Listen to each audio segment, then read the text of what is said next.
Está Bom, aparecendo. tá, está aparecendo, Fernanda. Então, eu desejo uma boa tarde para vocês, né? Uma boa apresentação. Lembrando que cada um terá 10 minutos, e quando chegar 9 minutos, eu farei o sinalzinho ali com a mãozinha, né? Para sinalizar que falta 1 minuto para finalizar a apresentação.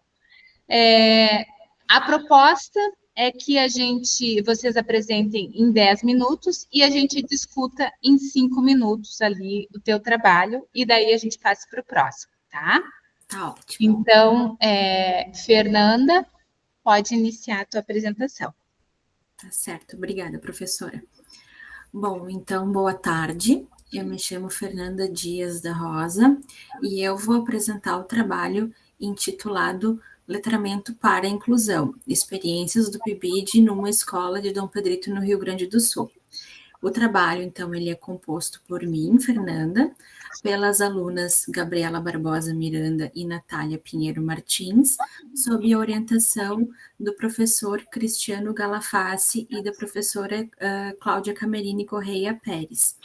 Ao longo da minha apresentação, eu vou compartilhar com vocês, então, um pouquinho de como foi as nossas experiências, o que a gente aprendeu com elas e como o PIBID tem sido uma importante ferramenta para nossa formação como futuras professoras, né?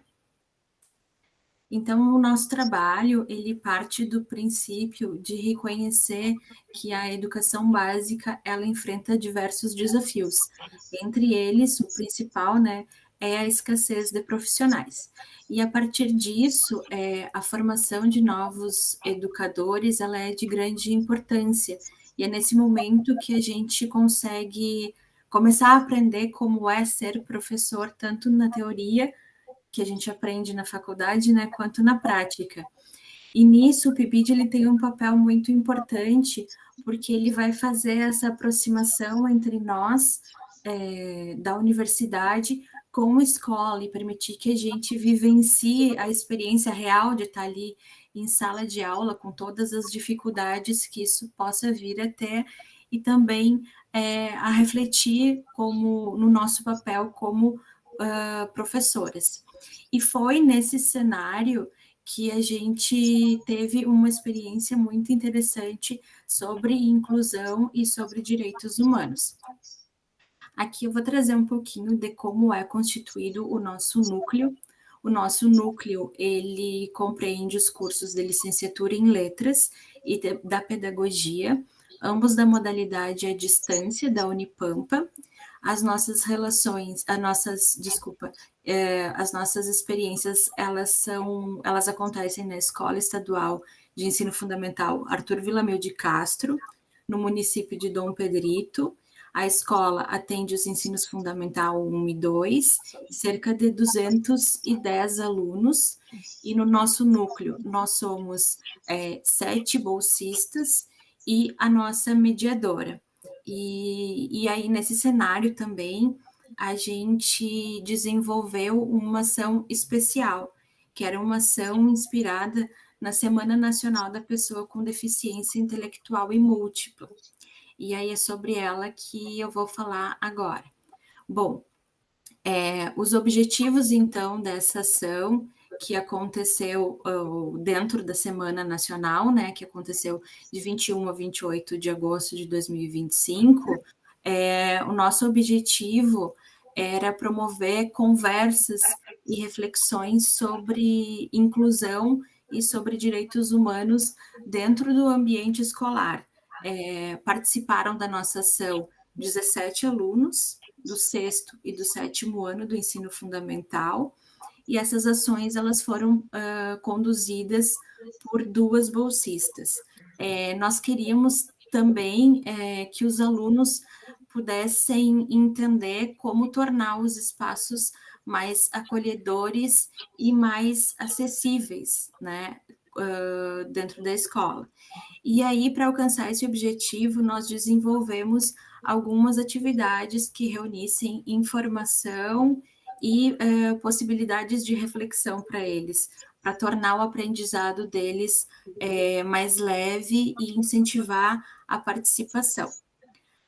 Bom, a metodologia das nossas atividades que nós utilizamos começaram com a utilização do vídeo da Semana Nacional da Pessoa com Deficiência da PAI e a leitura de textos informativos sobre inclusão. Depois disso, nós participamos com eles de uma roda de conversa onde nós debatemos algumas palavras importantes, como empatia, acessibilidade, inclusão, acolhimento, capacitismo. E essa conversa, ela foi disparadora para que depois nós propuséssemos algumas atividades. Dentre as atividades, uma delas foi a dinâmica da empatia, onde eles recebiam situações sobre a acessibilidade. Eles foram convidados a refletir sobre aquela atividade que chegava ali para eles e comentar com os colegas como eles reagiriam frente a essas situações. E também desafios de escrita com a mão não dominante, para que eles pudessem sentir um pouco da dificuldade das pessoas que têm limitação motora.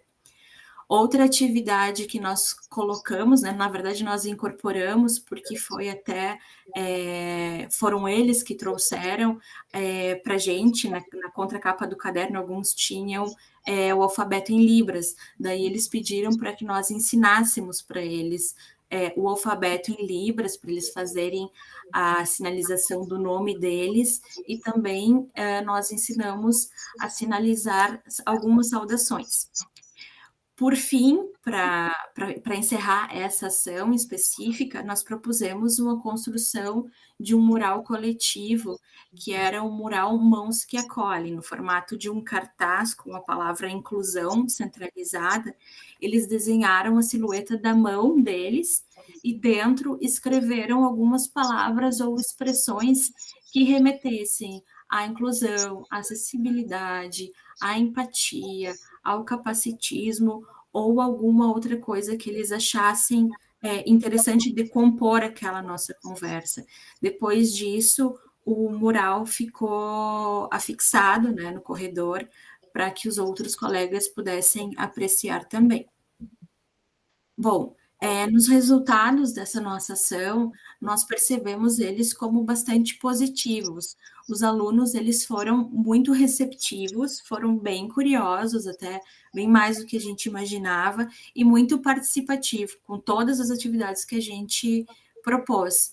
E aí, durante essa conversa, a gente percebeu que eles começaram a entender melhor o que é empatia e, principalmente, o que significa respeitar as diferenças dos colegas, mesmo aqueles que nunca tinham ouvido falar sobre esses termos, que alguns nos relataram que nunca tinham ouvido a palavra empatia, não sabiam o que era, não sabiam o que significava capacitismo.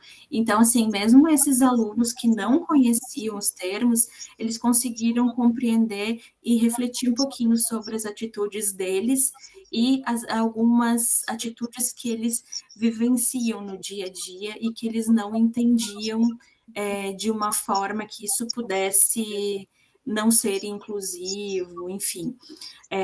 Nós também entendemos que a utilização das dinâmicas com o vídeo e com as rodas de conversa, eles no fim acabaram proporcionando um ambiente bem interessante e mais leve, mais descontraído para que todos participassem, porque sempre tem alguns alunos que são mais resistentes, né?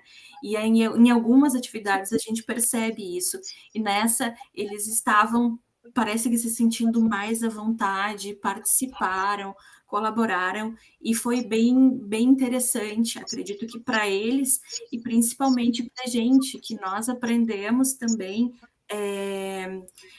como mediar esse aprendizado de uma forma mais sensível, mais delicada e mais leve. E também essa experiência, ela, principalmente para mim, né, me levou a pensar o quanto o PIBID ele tem sido importante para essa formação.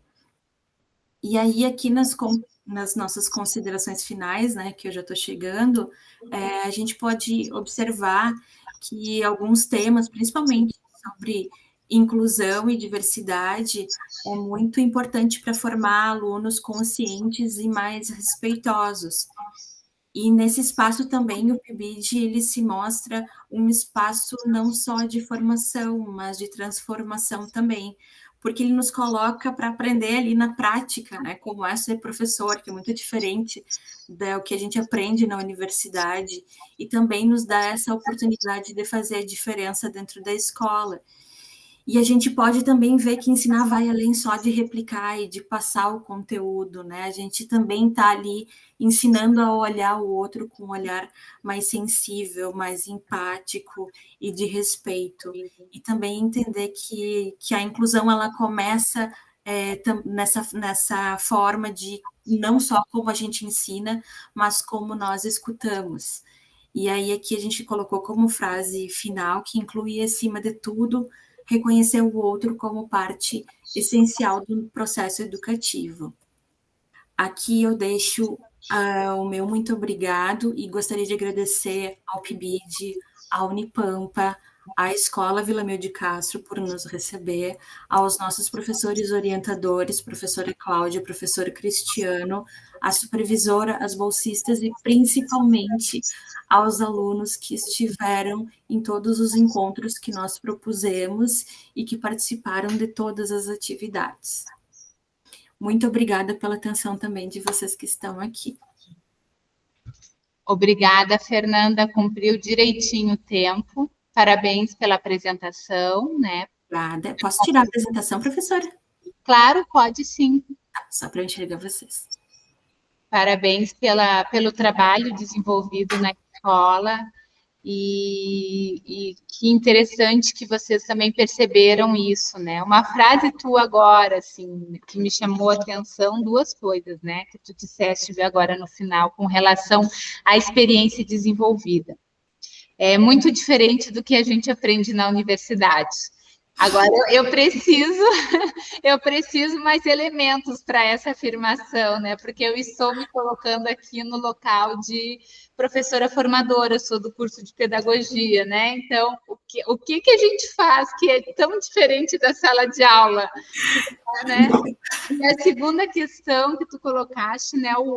Esse olhar que vocês tiveram de perceber de que é muito mais do que conteúdos, e pelo menos é isso que a gente tenta passar na pedagogia, né? Que a gente está lidando a docência, e daí tem um autor muito interessante, que eu não sei se vocês leram, né?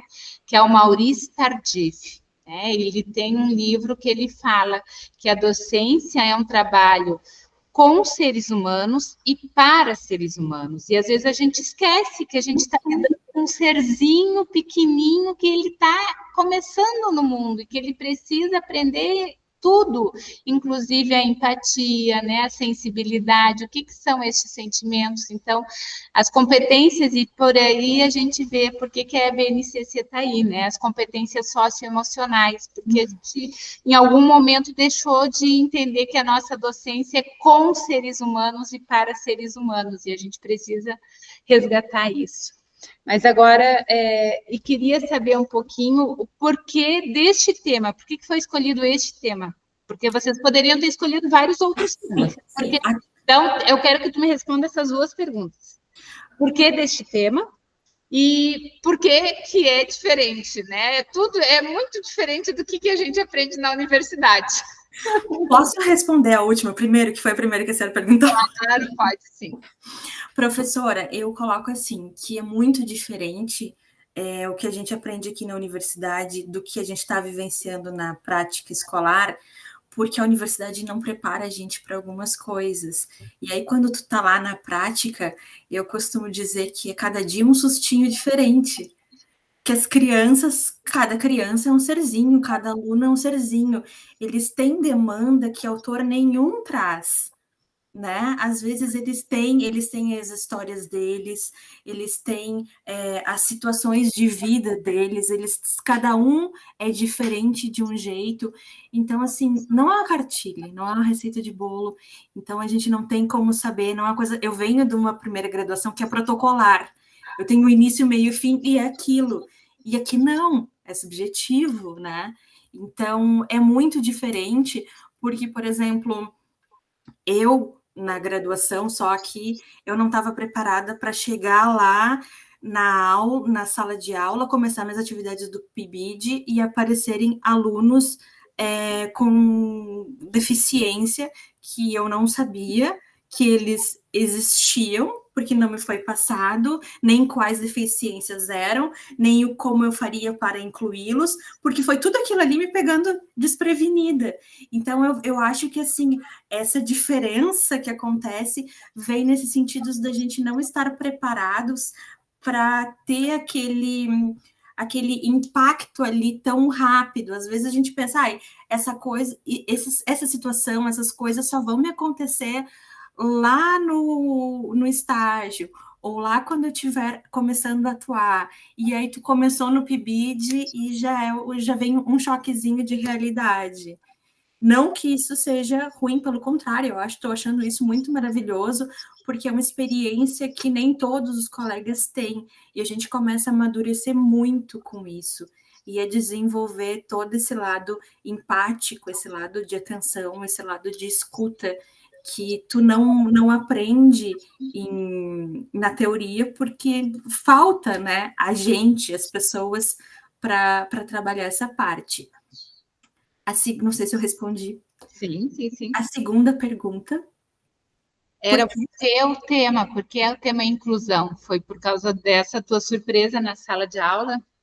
Também, e porque foi uma atividade sugerida pela escola, então nós trabalhamos aquela semana com as atividades bem estruturadinhas, e na hora de submeter o trabalho, a gente estava olhando, olha, tem a categoria inclusão e direitos humanos, achamos que seria interessante voltar esse nosso trabalho para a inclusão. O nosso núcleo aqui, ele trabalha com subprojeto de letramento digital e inteligência artificial.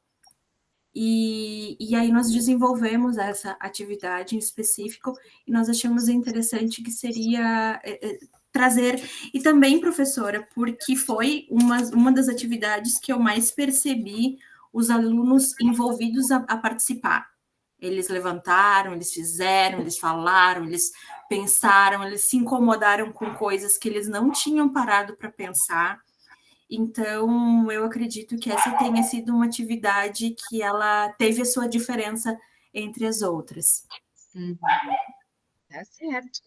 Muito obrigada, Fernanda. Tu falas de onde? Dom Pedrito. Não quis vir presencialmente aqui no campus? Não pude hoje me deslocar presencialmente, infelizmente. Mas aqui o campus está cheio, está muito bonito aqui. Pois é. Está fervendo de gente aqui. Eu imagino. Tá bem, muito obrigada. Eu que agradeço. Jarbas, então? Boa tarde, professora. Vou preparar minha apresentação aqui. Tá bem.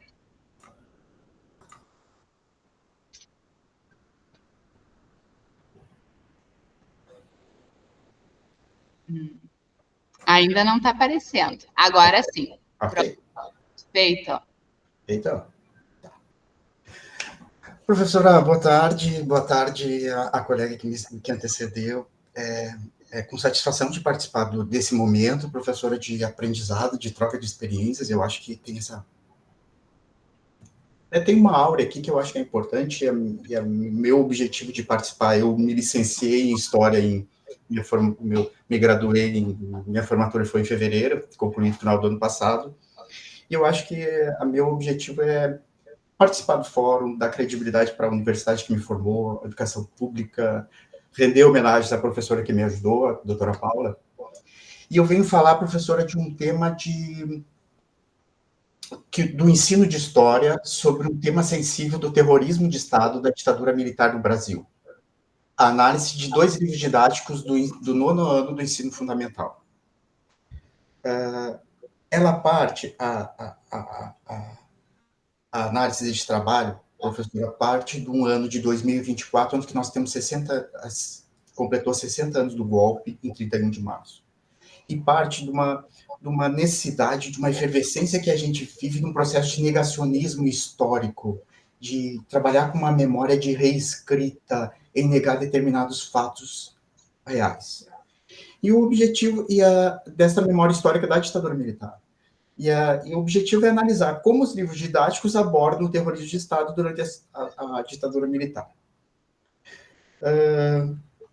O problemático da pesquisa. É isso aí, como os livros didáticos abordam esse tema do terrorismo de Estado, da ditadura, e eles têm dois objetivos. Um geral, de investigar a abordagem do terrorismo de Estado, que a gente conceitua, se filia a um entendimento teórico que diz que não foi uma simples ditadura, foi um terrorismo, por causa que ultrapassou as condições normais. As pessoas exiladas foram perseguidas internacionalmente. Foi um corporativo, é um terrorismo que não foi só no território nacional. Tendo em vista as alianças políticas no mundo, pessoas exiladas também foram perseguidas nos outros países. Então, essa história do terrorismo de Estado. E os objetivos específicos, analisar a construção da memória sobre essa ditadura, comparar as diferentes obras didáticas e refletir sobre o papel do livro didático no combate do negacionismo. A fundamentação teórica trabalha com memória e esquecimento, professora, com esse conceito de temas sensíveis, porque abordam uma coisa de sentimentos ainda, coisa que a gente não conseguiu resgatar essa parte da história, não conseguiu sanar essa ferida ainda histórica, que é um tema tão difícil para o professor de história trabalhar em sala de aula. Trabalhamos com alguma coisa sobre o livro didático, a função do livro didático, por que escolher o livro didático, por causa que é o instrumento mais corriqueiro, mais usual nós no ensino de história, e a ideia do terrorismo de Estado, que é a perseguição internacional. A metodologia usada foi uma pesquisa qualitativa e quantitativa, análise de 2 livros didáticos que estão no Plano Nacional dos Livros Didáticos, Se Liga na História da Editora Moderna e Historiar da Saraiva.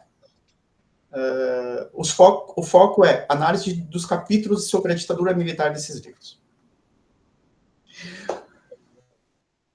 O primeiro deles, professora, que a gente fez análise, o Se Liga na História, parte de uma abordagem crítica contextualizada. Ele é um capítulo mais crítico, ele é maior comparado ao outro livro.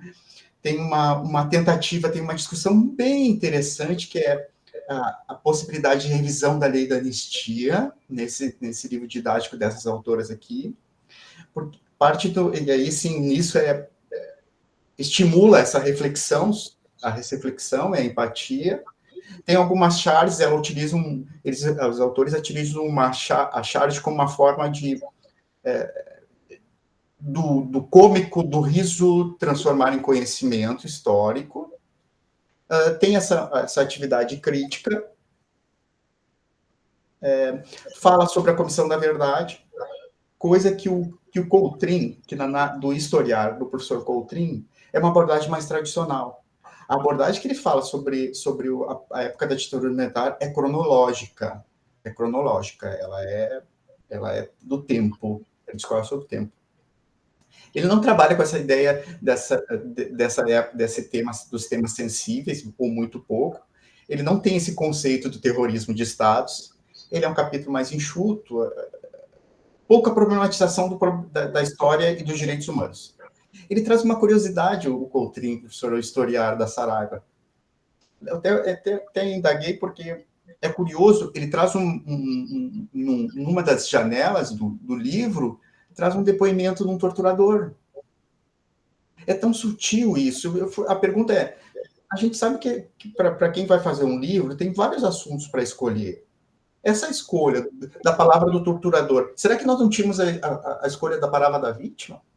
Qual é a ideia do Coutrin a respeito disso? O que está por trás dessa escolha? Olha o que... E aí, sim, eu falo isso por causa que... O que ele quer omitir? O que ele quer que a gente lembrar? Essa coisa. A principal abordagem, professora, é que os livros didáticos são macunosos. Eles não podem ser a única fonte de conhecimento e de instrumento de trabalho do professor de história, né? nós temos o Se Liga na História tem uma abordagem mais crítica e mais plural, enquanto que o historiar carece de um aprofundamento de diversidades e fontes. E aí sim a pergunta é, tendo em vista esse instrumento de trabalho do livro didático, o que o professor tem que fazer? Qual é a atitude do professor? Tem uma área formativa aqui nesse trabalho de pesquisa, professor, uma área formativa. É aquilo que a gente traz lá do Paulo Freire, que a educação não é neutra, é uma escolha. Uma escolha. E qual escolha que eu vou fazer como professor de história? Eu posso trabalhar com os relatórios da Comissão da Verdade? Ou eu vou trabalhar apenas com o livro didático? Por que o Coutrin fala sobre um depoimento de um torturador no livro dele, que é tão limitado a questão da edição, né? Fazer um livro é tão limitado, a indústria editorial limita X páginas. E tem uma outra coisa que essa da educação neutra, que é essa escolha que a gente faz como professor de história. Qual é o livro, como é que eu vou fazer a abordagem? E aí, por fim, a professora o trabalho tenta reforçar a importância da memória histórica, né? Incentiva o ensino crítico dos temas sensíveis, aí possibilitar discussão, é isso que o Se Liga na História tenta fazer, ele tem uma discussão bem pequenininha, uma pergunta bem simples. Vamos revisar a lei da anistia? Aquilo ali é sugestivo, aquilo ali é crítico. Por que não revisar? Por que não fazer como a Argentina, Chile, que revisaram a questão da história da ditadura? Como que esses lugares trataram essas memórias históricas? Como a Alemanha trabalhou com a memória do nazismo? Por que nós não conseguimos ainda? A tentativa é isso aí, professor, contribuir para combater o obrigacionismo e a desinformação, sugerir caminhos de uso crítico do livro didático. Fiz uma comparação crítica de cada um dos critérios, Se Liga na História, a quantidade de páginas escritas, os conceitos de terrorismo digital, inclusão de temas sensíveis, trabalho com uma parte da referência bibliográfica, e eu tenho, professora, só para encerrar, eu preciso aproveitar o espaço, porque o espaço é democrático, professora. O trabalho de formação do professor, e eu, como professor em formação ainda, né? Apesar de a gente concluir a faculdade, a gente está sempre formando, e a riqueza do dia a dia, e a riqueza do estágio, e a riqueza das nossas escolas, e a riqueza da vida, a riqueza na fila, que é aquilo que o Tartuffe também fala, quando a senhora falou do Tartuffe, me fez me recordar, os saberes experienciais. Saberes que não estão no conteúdo da faculdade, são aqueles do dia a dia. É aquele conhecimento que a gente tem, o professor, por conhecimento que a gente tem, um tipo de professor que é o conhecimento sabido, o conhecimento formado na vida, de tantas práticas, as práticas experienciais do Tartuffe. Sabe? Faz-me recordar também, sabe uma outra, professora? Faz-me recordar Miguel Arroyo, Passageiros da Noite. O problema do EJA que nós temos no processo formativo. Então, trazer esse ingrediente, professora... e eu preciso só me recordar de duas e ser professor é movimento de resistência. Preciso pontuar o movimento de resistência dos nossos colegas professores, da Associação dos Professores e Funcionários Civis do Colégio Militar de Porto Alegre, pela limitação a respeito dos livros didáticos, de 3 livros didáticos, 3 livros literários que a URGS indicou, o Colégio Militar não queria trabalhar. Agora, setembro, outubro, teve audiência agora, essa semana. Fizeram um acordo. E o outro, a resistência dos nossos colegas professores. E o outro, professora, o passamento da esposa do Maranguela, né? Maranguela. Eu acho que são movimentos de resistência, movimentos que a gente precisa pontuar. E, por fim, professora, para terminar minha fala nesse primeiro, eu preciso agradecer a professora a doutora Paula, preciso agradecer ao professor Edson, a professora Camila, essa universidade que me ajudou a me formar e me ajuda a me formar. E obrigado. Certo, Jarbas, muito obrigada. Cumpriu ali o tempo. Parabéns pelo trabalho, né? E pela reflexão. Eu vou pedir para te tirar a apresentação, então, para que a gente possa conversar um pouquinho. Muito pertinente, né? A tua pesquisa. E que bom que tu já está lecionando, Jarbas, como professor de História. Não, professor, eu fiz o concurso da SEDUC agora. Ah, então tá. Mas que bom que tu, quando entrares, porque tu vai entrar com certeza, né? Que tu tenhas esse olhar atento para os livros didáticos, né? E que tu possa, de alguma forma, mobilizar os teus colegas lá na escola, porque por vezes nos falta esse olhar crítico sobre esse recurso, que por vezes é o único disponível para o professor ensinar. Ele pode ser o único, né?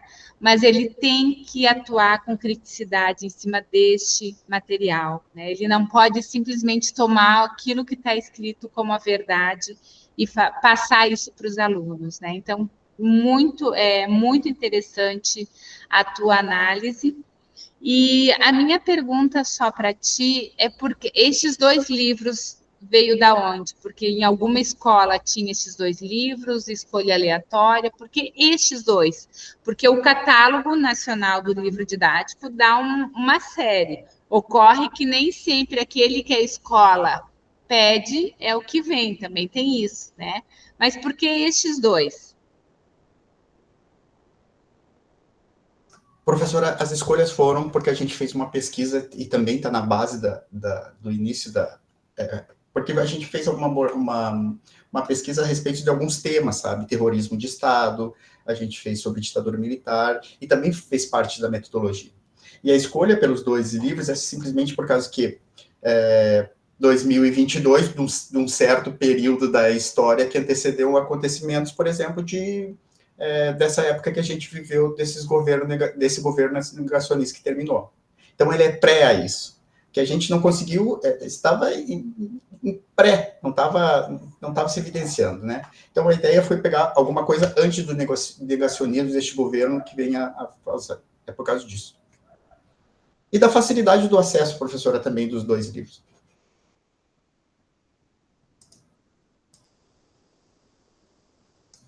A professora está mutada.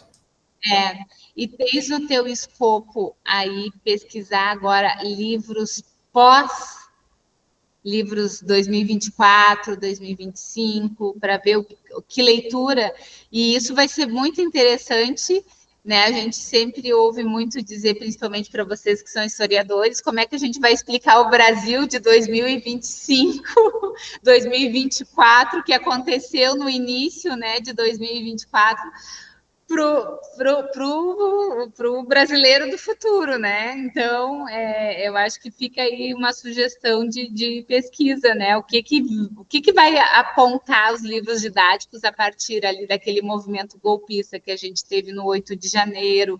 O que os livros trarão depois disso, desse período de julgamento que a gente está tendo, enfim, né?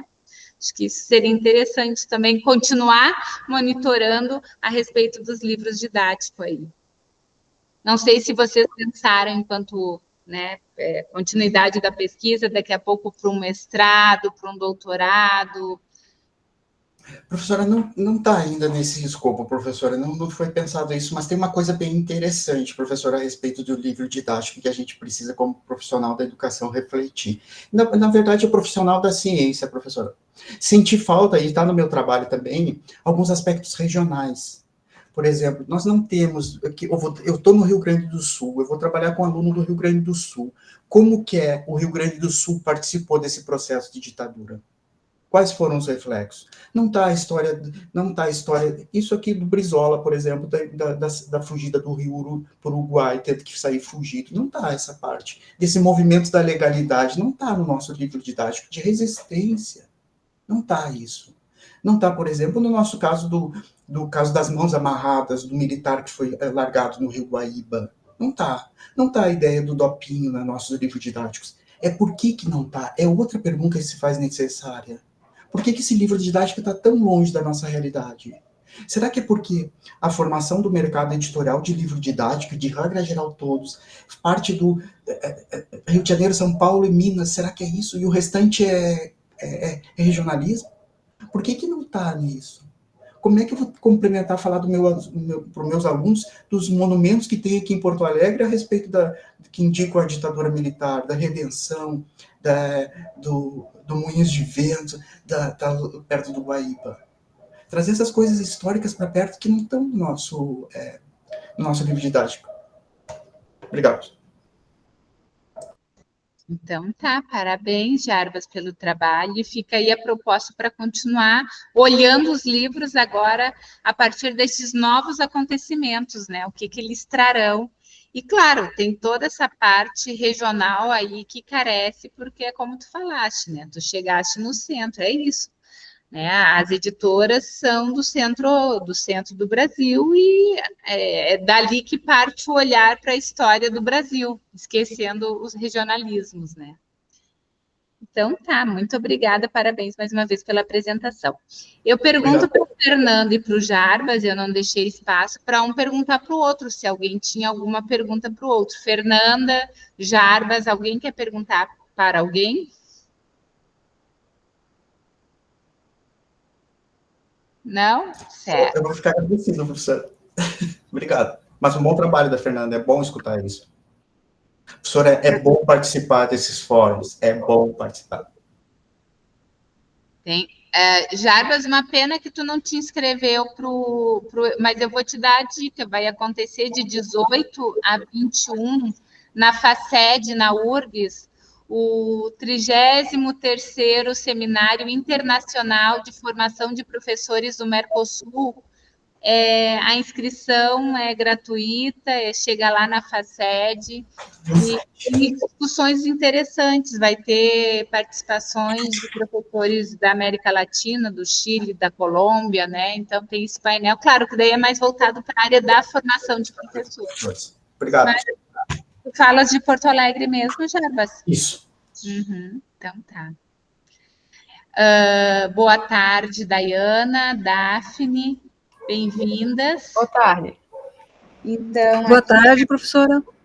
Na ordem, nós temos a Daiana e depois, na sequência, a Daphne. Vocês estão cientes que a apresentação é até 10 minutos. Quando tiver 9 minutos, eu vou levantar a minha mãozinha ali para sinalizar que falta 1 minuto para a apresentação e depois a gente faz uma discussão. Eu tenho a Carla, então. Carla, tu tens a apresentação? Queres dividir a tua tela? Certo. Carla, desculpa, Daiana, tu fala da onde? De Lajeado, Pernambuco. Então tá bem de longe, né? Sim. Tá bem, então. Eu vou dar o início aqui do meu start no meu cronômetro e daí tu podes iniciar. Só um instante aqui, professora. Tá. Estava aparecendo pra gente. Agora tá? Não, agora não. Antes estava.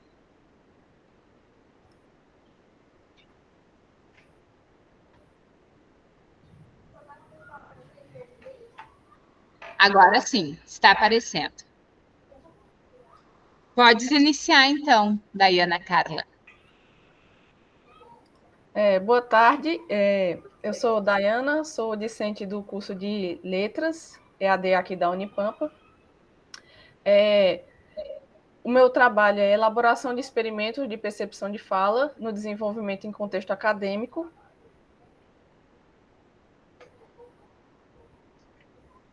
Estamos te ouvindo, pode falar. Eu só não estou sabendo como passar para a próxima tela. Ele está em PDF, tu vai ter que rolar para baixo. Vai ter que fazer a rolagem, assim, tipo um documento e rolando. Sim.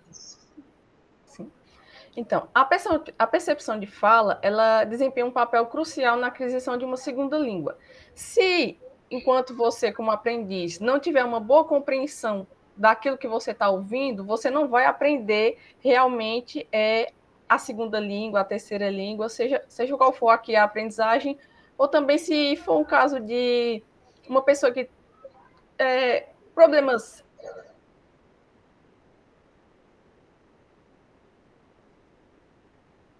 utilizados como uma ferramenta essencial para investigar como os aprendizes processam os sons de fala. Então, se não há uma boa compreensão, não vai ter a aprendizagem adequada. Então, para isso, esses testes, eles visam verificar como está se dando a aprendizagem, a absorção daquele conteúdo.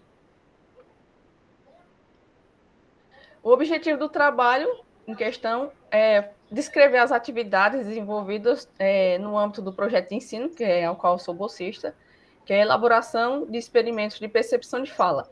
No caso, esse projeto ele é focado em experimentos de percepção que fizeram uso do software testes perceptivos. No momento ele ainda está em andamento, não foi encerrado, né? Não foi terminado, concluído. O software TP é uma ferramenta voltada para o ensino e aprendizagem de línguas. Então, ela auxilia professores de idioma, pesquisadores das áreas de linguística, linguística aplicada, psicolinguística e também a fonoaudiologia, que é uma área mais voltada para a saúde, que, como eu disse anteriormente, se não houver uma boa compreensão, isso serve para verificar se aquela outra pessoa está tendo a aprendizagem adequada ou não. Então, esse software, ele verifica a percepção dos estudantes de línguas, de idiomas ou dessas outras áreas, de segmentos vocálicos, então, de plosivas, de encontros consonantais, de suprassegmentos, durante o processo de aquisição, tanto da segunda língua quanto da terceira língua. Esse software ele também permite que seja utilizado em pesquisas com Libras, porque ele suporta áudio, vídeo e audiovisual. Então, no caso, se fosse uma questão de Libras, né, então tem um movimento e tudo, então ele vai englobar o audiovisual também. No caso dos experimentos de percepção, esse software ele vai servir para você fazer a discriminação, que é para distinguir um som do outro, e também a identificação, se os sons são associados a categorias fonológicas específicas, ou seja, você ouviu uma vogal, você ouviu uma consoante. Isso é bem utilizado quando, com mais frequência, em questão de aprendizagem de idiomas. Então, alguns experimentos, durante a montagem dos experimentos de percepção, eles pegam, às vezes, pessoas nativas e gravam elas falando e colocam para os informantes escutarem para ver o que foi que eles identificaram, o que foi que eles ouviram. Esse software, ele é gratuito, ele é bem intuitivo, é fácil de utilizar, não precisa ter conhecimento de programação para poder utilizar, diferente de outros softwares. Como eu disse anteriormente, o projeto ele se deu em algumas fases, né? A primeira fase é a revisão de bibliografia, que vai fazer o levantamento de experimentos de percepção de fala. A fase intermediária seria o treinamento, tanto meu quanto de um outro aluno também que é voluntário, que a gente teve encontros síncronos para aprender a mexer. A professora demonstrou como utilizar as ferramentas, mostrou exemplos, e depois a gente, como aluno, usou as ferramentas e o término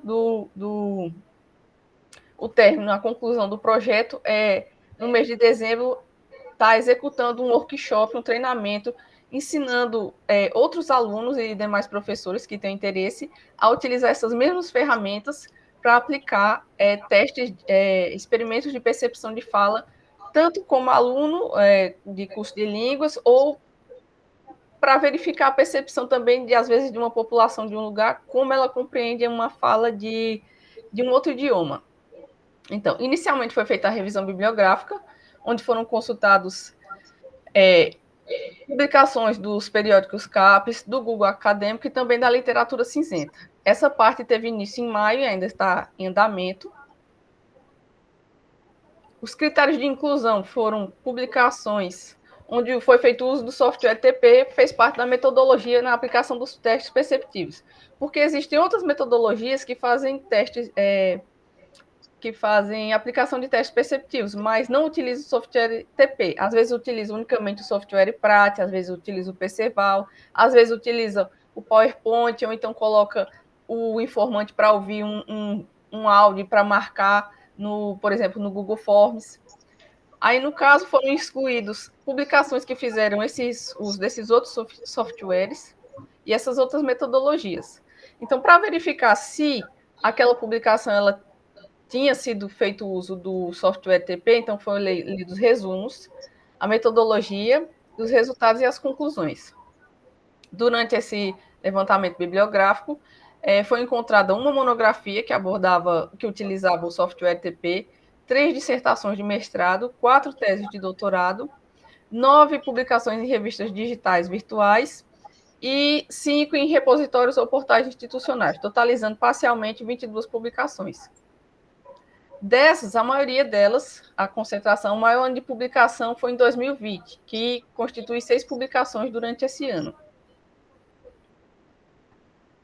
Percebe-se uma preferência nas publicações voltadas na pesquisa da área de vogal, né? Então, há uma preferência por estudos focados na percepção do som das vogais em comparação com as consoantes. São 14, das 22 publicações, 14 foram voltadas para pesquisas com percepção de vogais e 8 de consoantes.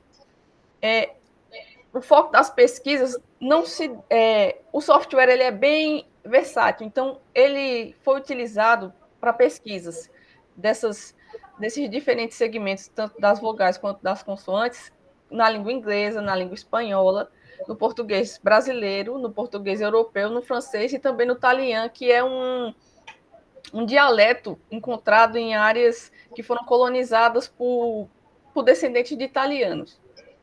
Então, esse software ele é bem versátil, ele pode ser utilizado com várias línguas, não apenas com...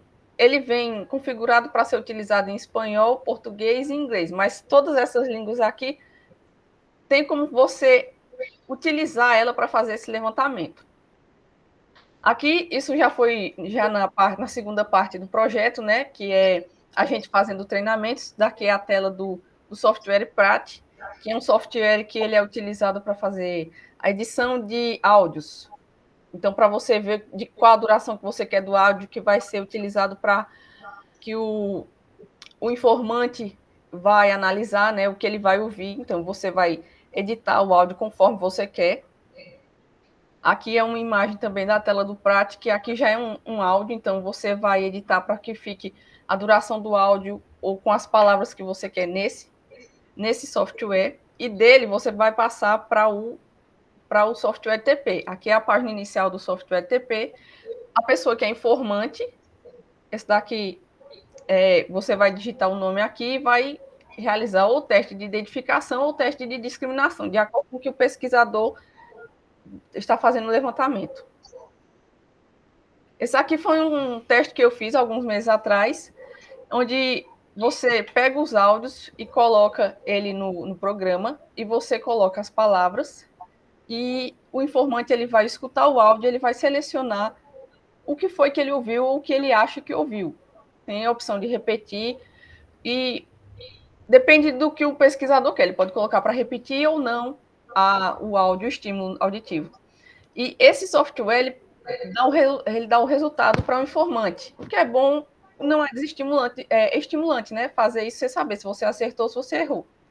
Ele mostra o número de estímulos, o tempo, o número de acertos, o número de erro, e para o pesquisador ele facilita porque ele vai exportar esses dados para um Excel. Com achados parciais, o uso está restrito, principalmente no Brasil, mesmo tendo essa variedade de línguas contempladas, né? O espanhol, o português brasileiro, o português europeu. Segundo o programador, tem mais de 600 pessoas cadastradas fazendo uso do software TP, mas até o momento ainda não... A pesquisa bibliográfica está restrito mais ao Brasil. A maioria das publicações, elas também são em nível de doutorado, né? O que sugere um maior aprofundamento de uso da investigação científica com as ferramentas. E essa manipulação aqui do software, tanto o Prat quanto o TP, pelos integrantes do projeto, que sou eu, no caso, e Luan, que ele é voluntário, ele contribuiu para a gente aprender aqui, contribuiu para as nossas competências técnicas, para a elaboração dos experimentos que a gente vai aplicar para fazer o workshop no próximo mês. A sistematização das etapas também, a sistematização das etapas de preparação e validação dos experimentos mostrou-se produtiva para a consolidação de uma metodologia que pode ser replicada em contexto de ensino e pesquisa. Mesmo tendo sido feito de modo síncrono, eu consegui aprender, Luan também conseguiu aprender e reproduzir o que a professora ensinou. Se fosse o caso de a gente aplicar em escolas aqui da região, por exemplo, em escolas de idioma, por exemplo, não é um tipo de metodologia que precisa ali estar confinada a só dentro do ambiente da faculdade, né? Então, ele pode ser replicado para fora, para escolas de idioma, principalmente. Como considerações finais, a gente espera que, com a aplicação do workshop sobre o PRAT e o TP no próximo mês, seja possível não apenas difundir o uso do software TP entre os estudantes e professores, mas também fomentar práticas de ensino-aprendizagem de línguas baseadas em evidências experimentais, fortalecendo a integração entre teoria, tecnologia e prática pedagógica. Ou seja, a função desse software é auxiliar para ter uma disseminação do conhecimento, né? Auxiliar que as pessoas tenham uma maior percepção daquilo que estão estudando, do que estão aprendendo como segunda ou terceira língua. Aqui foram as referências bibliográficas que foram utilizadas para fazer o levantamento bibliográfico. E obrigada pela atenção de vocês. Obrigada, Dayana. Passaste um pouquinho do tempo, mas vou pedir para ti parar para que a gente possa conversar. Parabenizar, né, pelo trabalho realizado e pela proposta de difundir, né, o conhecimento dessa ferramenta através de um workshop. Isso é muito interessante porque tu viabiliza, né, que outras pessoas também possam estar conhecendo. A minha pergunta, qual é o semestre que tu estás do curso? Quinto de letras. Quinto de letras. E essa ferramenta foi apresentada para vocês como um apoio, um suporte para o ensino de línguas, foi isso? Sim. Daí vocês resolveram estudar a ferramenta, aprender mais sobre a ferramenta para poder também ensinar outras pessoas a utilizar. Esse é o foco do projeto, é a disseminação do uso do software para auxiliar na aprendizagem de outras línguas. Existem outras ferramentas? Existem. Tem alguns estudos em que as pessoas utilizam um software chamado Perceval, eu não procurei mais informações dele, usa exclusivamente o Prato, que foi esse que eu mostrei algumas imagens de tela, que ele é só para edição de áudio. Aí, como o informante vai marcar, selecionar, aí, às vezes, utiliza o Prat junto de um formulário do Google Forms, né? Colocar ali, o Prat serve só para fazer a edição de áudios, só para selecionar o áudio, se quer a duração do estímulo auditivo, se quer a duração só com 2 segundos, com 1 segundo, ele é utilizado só para isso. Aí, algumas vezes, utilizam, dependendo da pesquisa, eles colocam um áudio tipo para que o informante escute pelo PowerPoint e marque no Google Forms. É que esse software, ele é tudo em um só, né? Quem está ali respondendo, ele está focado só naquilo, é só um programa ali que ele só vai ter que mexer com aquilo, ao invés de estar comparando do que você viu cá no PowerPoint para passar para o Google Forms. Certo. Tá bom, muito obrigada, então. Daphne?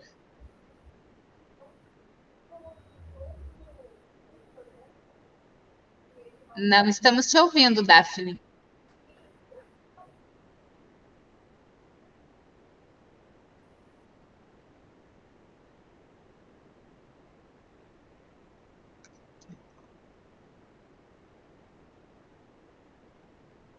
Não estamos te ouvindo, Daphne.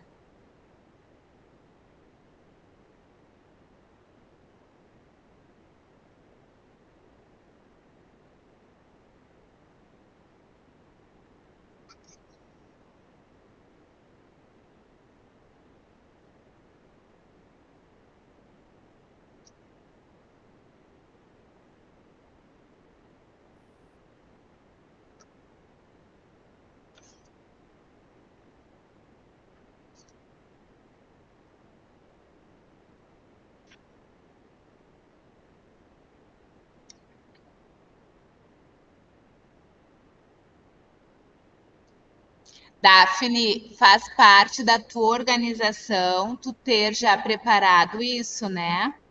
Organizado a tua entrada, o acesso ao áudio.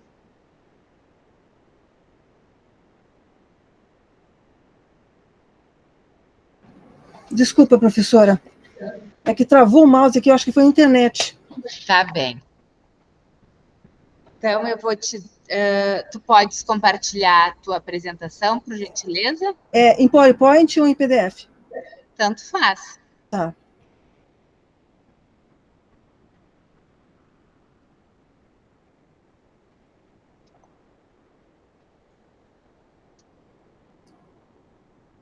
Tá? Eu vou... Entrou, professor? Sim. Lembrando que tu tens 10 minutos. Quando tiver 9 minutos, eu vou levantar a mãozinha aqui para te sinalizar que falta 1 minuto para te concluir a tua apresentação. Tá bem? Tá bem. Posso iniciar? Pode. Boa tarde. Eu me chamo Daphne Gunivir Araújo Guedes. Sou discente do curso de Letras Português na modalidade Ensino à Distância da Unipampa. Esse meu trabalho é uma experiência que eu tive no estágio, é baseado na experiência que eu tive no estágio de supervisão do ensino médio, do ensino fundamental, com o título A Ludicidade como Ferramenta para o Ensino-Aprendizagem da Língua Portuguesa, sob orientação da professora doutora Aline Bern Duarte. O estágio supervisionado do ensino fundamental, então, foi realizado na Escola Municipal de Ensino Fundamental Pérola Gonçalves, na zona norte da cidade de Bagé, Rio Grande do Sul. Hoje ela tem 243 alunos, ela trabalha nos turnos da manhã e da tarde, tem alunos de 4 a 16 anos, indo do pré-1 até os anos finais do ensino fundamental, ao 9º ano. Eu tive 30 horas de estágio supervisionado, 15 de observação e 15 de regência. As minhas aulas foram focadas em práticas lúdicas, com o objetivo de tornar o ensino da língua portuguesa mais significativo e participativo, utilizando práticas lúdicas como metodologia estratégica. A turma que eu trabalhei foi do 8º ano, era uma turma pequena, com 14 alunos, de 13 a 14 anos, eram estudantes criativos, sociáveis, comunicativos, alegres, vamos dizer assim, divertidos.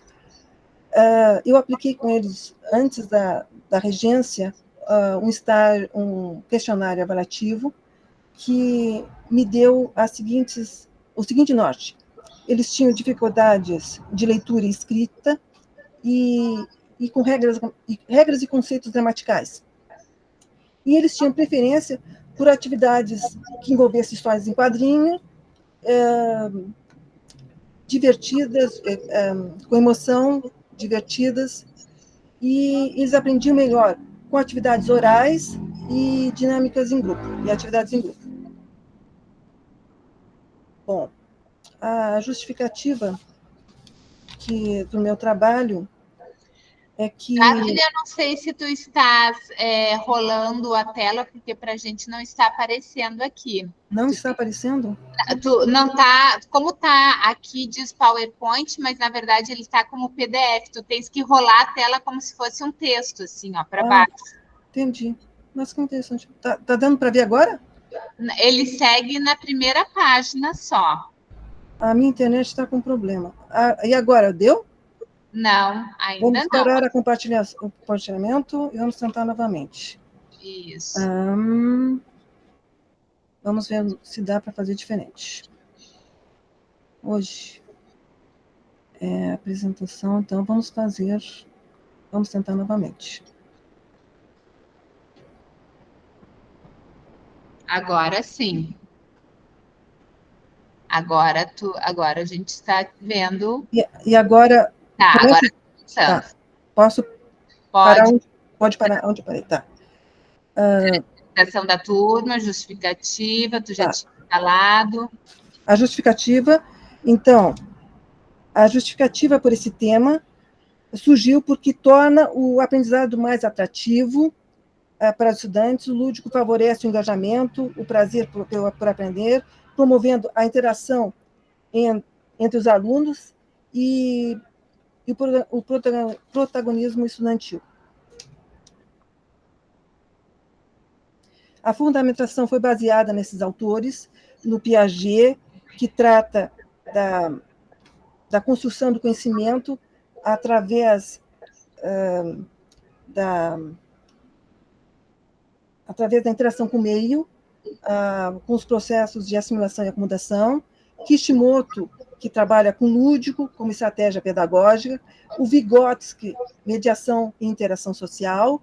O Alzabel, que trabalha a aprendizagem significativa. E o Alan, a afetividade como dimensão essencial no processo de aprendizagem. Eles todos convergem para a ideia que aprender envolve interação, afetividade e construção ativa do próprio conhecimento. As sequências didáticas, elas foram desenvolvidas e articuladas em etapas progressivas com base nos estudos do Doltz e do Schnauz. Tá? Eu trabalhei com várias atividades que incluíram jogos de cartas, foram 3 tipos de jogos de cartas no nível de quiz, tá? Paródias, raps, reescrita criativa. Eles também tinham que criar slogans, entre outras coisas. Os conteúdos abordados foram sentido denotativo e conotativo e figuras de linguagem, que eram hipérbole, metonímia, metáfora, personificação, assonância, aliteração e antítese. Bom, aqui eu tenho um exemplo de prática lúdica. Eu utilizei 3 baralhos que foram confeccionados por mim. Eu tenho até aqui, se eu consigo mostrar. Eu criei dados e baralhos, tá? Eles eram... O aluno jogava o dado, né? E aí ele dizia, escolha um colega para fazer a pergunta, pergunte para o colega da direita, pergunte para o colega da esquerda, pergunte para o colega da frente, e assim sucessivamente.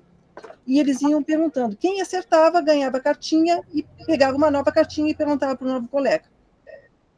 Então, eu tive 3 jogos diferentes. Um era especificamente para sentido denotativo e conotativo, e os outros 2 eram especificamente para figuras de linguagem. Os alunos aprenderam conceitos, brincando e colaborando entre si. E isso consolidou bastante a aprendizagem. Aqui eu tenho a fotos da aula, tá? Aqui eu tenho os alunos. Isso foi uma coisa bem interessante para eles gostaram muito. Foi muito comentado na escola.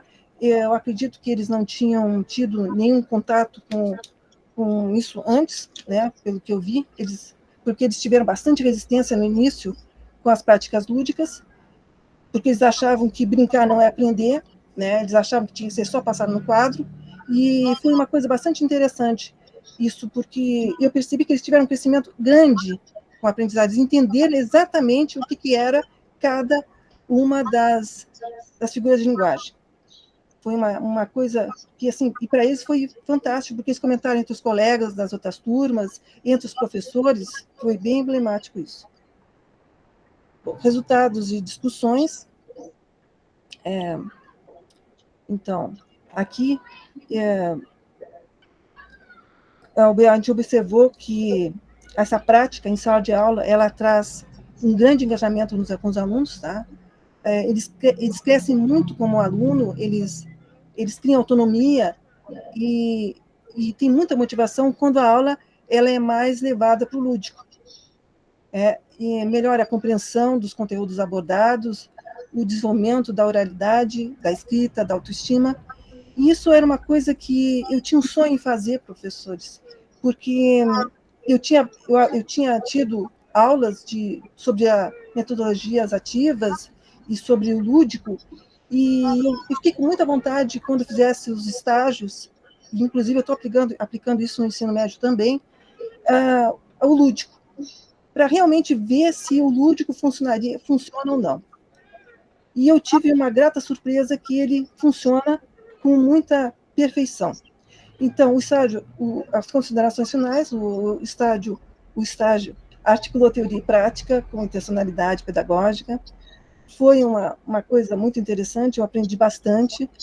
O lúdico mostrou um grande potencial benéfico para o ensino da língua portuguesa, assim como qualquer outra coisa, qualquer outra disciplina. Ele traz uma interação, ele faz o professor ser um mediador e o aluno protagonista do seu aprendizado. E aqui elas estão as minhas referências. Eu usei Ausubel, Kishimoto, Piaget, o Vygotsky e o Val. Isso. Obrigado. Tá certo. Bem certinho dentro do tempo. Parabéns, Daphne. Parabéns pelo trabalho. Desculpe os acidentes. Não, tranquilo. E parabéns por essa contribuição aí que tu deste na formação destes alunos, né? Porque é bem isso. Muitas vezes os professores também acham que brincar, né? Esta parte lúdica, principalmente, ela não é momento de aprendizagem. A gente se aprende escrevendo, copiando, né? Menos brincando e jogando. E o interessante é que eu também tenho uma aluna que eu estou orientando na especialização, ela acabou de concluir o trabalho e vai defender, que é justamente também, né, a potencialidade de um jogo para o ensino, daí no caso dela é do Bioma Pampa, porque ela é professora de ciências. E vocês estão validando pesquisas que já foram feitas aí, Vygotsky, Valum, né, Kishimoto, que já nos mostram aí há quantos anos, né, com as suas pesquisas, que a ludicidade, que o brincar, sim, ele é importante, né? Não só naquela faixa das séries iniciais, que a gente acha, não, é só a educação infantil que brinca. A partir do primeiro ano não se brinca mais, é sério a coisa. E o sério é copiar, né? E que bom que tu fizeste isso e desenvolveste, né? E contribuiu também para essa percepção, inclusive, com certeza, dos outros professores, né? Do que tu fizeste. Pode comentar. Professora, eu acho que no início eu sofri bastante preconceito até da professora que era regente, ela não gostou da ideia, ela foi bem contra, inclusive. Fui um pouco criticada no início, quando eu mostrei os meus trabalhos para ela, quando eu queria que eu trazia figuras do cotidiano, tipo um fogão, uma bicicleta, e eles tinham que criar um slogan, usando as figuras de linguagem, usando o sentido denotativo e conotativo. Várias coisas aconteceram que eu percebi que, inclusive, os alunos tinham muita resistência, um preconceito fortíssimo contra o lúdico, mas depois, professora, com humor, com jeitinho, a gente vai indo. A professora quis todo o meu material, professora, não teve um material que ela não quis, eu tive que dar tudo para ela, porque causou um efeito fantástico. Valeu, sabe? Foi uma coisa fantástica, foi uma experiência maravilhosa. Que bom que tu não desistiu e tu mostrou para ela que sim, que era possível, né? Porque tu também tinha esse embasamento, né? A partir da leitura dos teóricos que graças também a ti, né, professora, que tu também me deste umas aulas fantásticas, tanto em didática quanto nas outras disciplinas. Tu foi uma que me incentivou a ler muito sobre esses autores. Eu estou bastante nervosa, então não consigo nem... mas assim... Eu não lembro, é verdade, tu pegaste... Eu fui tua aluna, e foi assim, eu adorava as tuas aulas, vou dizer assim, tu foi uma das melhores professoras que eu tive no curso, porque tu me colocou assim junto com autores fantásticos, né? Tu colocasse assim, o Líbano, tu botasse tantos autores que dão embasamento para a gente poder montar uma didática, né? Poder montar as aulas, porque tem que ter, para trabalhar com lúdico, tu tem que fazer uma coisa com muita intencionalidade, tu tem que ter muito autor por trás, tu tem que ter muito estudo, porque senão tu não faz uma coisa que realmente vai chegar no coração dos alunos. Que legal, Daphne, olha aí, que bacana que eu pude tocar também contigo, e depois que tu terminasse... Isso, que tu estava na minha banca, inclusive, porque eu, assim... então olha, professora, eu te tenho no meu coração. Com te tenho no meu coração. Depois que tu terminar letras, tu vem para pedagogia. Se Deus quiser. Pedagogia. Se Deus quiser. Se ainda for a distância. Não, a princípio ainda vai ser um pouco a distância, a gente está estudando ali, mas depois tu vem para pedagogia. Mas parabéns pelo trabalho, que bom que é isso também, né? A gente tem que mostrar, e esse é o poder de vocês, eu digo para os estagiários, né? Que vocês também têm esse poder de chegar nas escolas onde vocês realizarão os estágios e mostrar o que tem de mais novo, atual, contemporâneo na área da educação. Porque muitas vezes os professores que já estão lá já estão desmotivados, eles desacreditam, né, os estagiários, né, e vocês têm que estar confiantes no trabalho que é desenvolvido na universidade, confiante no trabalho que foi proposto, porque esse teu trabalho com certeza passou pela orientadora. Sim, pela professora Lina. Pois é, então, né, tem que ter confiança nisso. Então tá, parabéns mais uma vez pelo Muito trabalho. Obrigada, professora. Jarbas. Ô, professora, colega da Fiana, por isso, só contribuir com uma coisa sobre o lúdico e trazendo um pouquinho, sabe, mas a questão da arte no ensino. Num dos livros que eu analisei de história, que tem o nome Se Liga na História, da editora Moderna, ela utiliza a charge. Ela utiliza a charge no capítulo sobre a ditadura. Qual é a função da charge? Aquele com humor para destacar um determinado tipo de conhecimento, para transformar um pouquinho mais palatável, sabe? O lúdico transformar como uma coisa do conhecimento. A charge como também transformação, uma outra expressão do conhecimento. Porque tem uma mensagem atrás daquilo ali, né? Era isso, professora. Obrigado. E parabéns pelo trabalho, colega. E eu usei muito uma pena que eu não posso dar para vocês manusearem as cartinhas, porque eu não sei nem se dá para ver. Que legal. Mas eu usei muitas charges, eu usei quadrinhos, eu usei... Isso aqui foi, assim, uma experiência muito... Olha, que eu vou guardar no coração, professora, porque eu vou guardar para usar nos meus futuros alunos, sabe? E eu estou tentando aplicar a mesma coisa no ensino médio, mas é muito mais resistência, professora, é muito mais difícil. Mas eu estou trabalhando só com quadrinhos. Né? O ensino médio, os alunos já estão mais enraizados naquela cultura do copia, né? Eles não querem avançar um pouquinho para outras perspectivas. Mas parabéns, todos os trabalhos apresentados aqui essa tarde, né, tem uma contribuição bem significativa para a área da educação, cada um, né, dentro da sua especificidade, e que vocês continuem também com esse olhar investigativo sobre a prática pedagógica, né? Nós temos aí a questão do professor pesquisador, a gente não pode só nos colocar na posição de professores que dá aula, não, a gente tem que continuar com essa perspectiva de formação, de buscar, de capacitar, de trazer, né, outros recursos, outras ideias para dentro da sala de aula, que vocês continuem, né, nesse olhar investigativo, continuem nessa perspectiva do professor pesquisador, porque é isso, é investigar a prática, é colocar no papel, é escrever, é publicar também, que vocês não percam, né, isso que está iniciando agora, que é, né, a apresentação aqui, CIEP, mas que vocês continuem publicando as práticas de vocês, refletindo sobre as práticas de vocês e continuem nessa ação do professor pesquisador, tá? Parabéns. Muito obrigada. Eu vou pedir para que vocês abram a câmera para que a gente possa bater uma fotinho aqui nossa, pode ser? Tá bem, eu vou ali para frente, eu vou pedir, colega, tu pode bater uma foto nossa aqui? Tá bem, eu vou ali para o ladinho, porque tem um painel aqui. Tá. Ah, mas daí eu não vou aparecer. Como é que a gente vai fazer, então, para que eu possa aparecer? Não vai precisar ficar ali, não vai aparecer. Ah, eu apareço presencialmente. Tá bem, então vamos lá. Deixa eu botar a câmera. Tá. Só um pouquinho, que eu vou lá.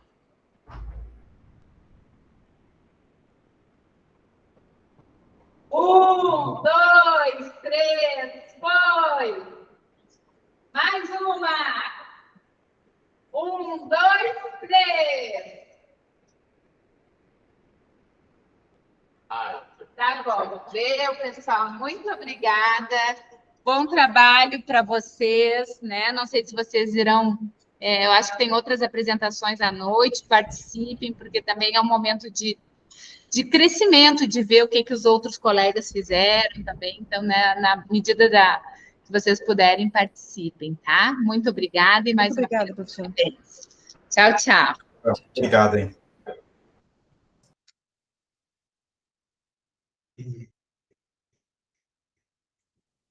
Deixa eu só desligar aqui.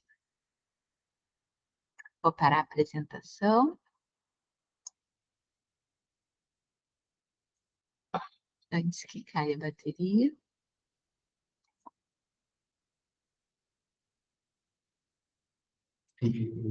Ah, ali deu.